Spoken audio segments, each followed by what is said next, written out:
So your book is called No Campus for White Men, The Transformation of Higher Education into Hateful Indoctrination.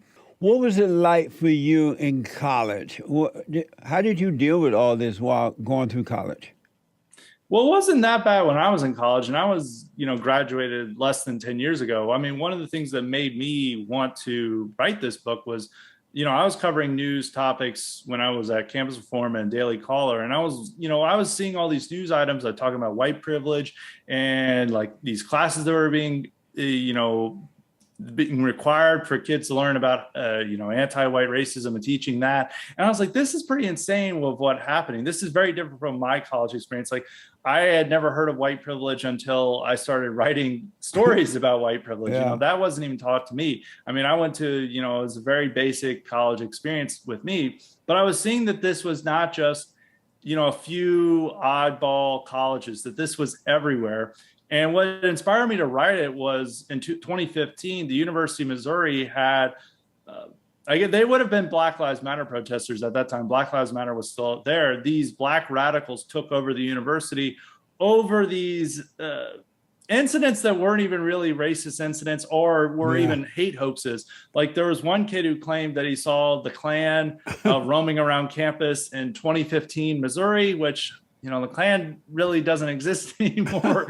And yet this kid is somehow seeing men in sheets descend on the campus. There was other weird, like some kid claimed he saw a swastika and it was unclear if it was actually a swastika in a bathroom. And all these people were like, this is a sign of how much racism infects our college. And they were able to get, I believe, around 40 football players to boycott future games unless the president resigned, because the president was not taking racism seriously. And the president resigned due to this threat from 40 Black Missouri football players. And these Black football players were acting at the instigation of Black radicals on campus. And I saw this as like, this is what's happening to universities. This is not going to end at University of Missouri. Yeah. And of course, as we've seen in the last 5 or 6 years, it's only gotten worse. What a mess. And it's now infecting not just universities, but corporations, elementary schools, middle schools, high schools. It's affecting sports world, professional sports. It's everywhere now. So as a white male or white man, you were not treated differently in college. And were you concerned about speaking up or any of that while in college? No, not really. I mean, that's like that's like a difference in my experience compared to what kids are experiencing now, or even like 5 or 6 years ago in the mid 2010s. I think there was a dramatic change in Barack Obama's second term. It's tough to figure out why there was such an extreme change. I think it is like larger social trends. I mean, there are rapidly changing demographics in this country. Yeah. There's also, the Trayvon Martin shooting that inspired Black Lives Matter to form. There's the Michael Brown shooting. There was all these, Black Lives Matter form. There was also these, campus rape hoaxes that were big in the mid 2010s. That was also fueling a left-wing environment. And I think there was also on the left, there was this disappointment with Obama, this disillusionment that led them to get more extreme and try to impose their will on the institutions that they had control of, and that was the universities. So you wrote this book back in 2017. Did you imagine then that things would be as bad as they are now?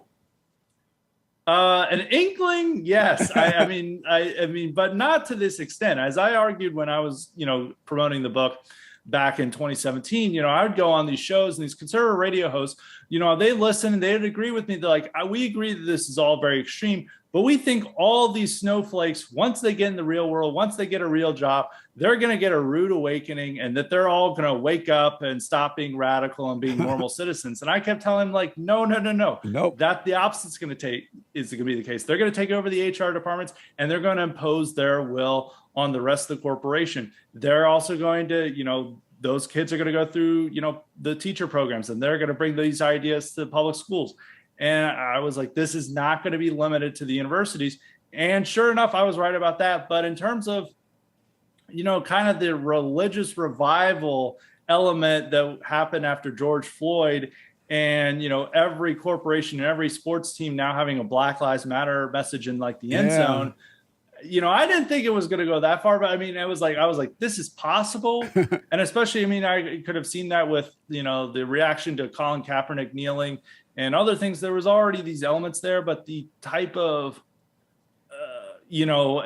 this all of America going crazy due to the death of George Floyd, I didn't necessarily predict it would go that far, but I did know that this was not going to be limited to the universities, and these campus radicals are going to take over the country. And sure enough, campus insanity has taken over the entire country, unfortunately. Yeah. That's amazing. And so, as a white man, you are hated not only for being white, but being straight, for being conservative.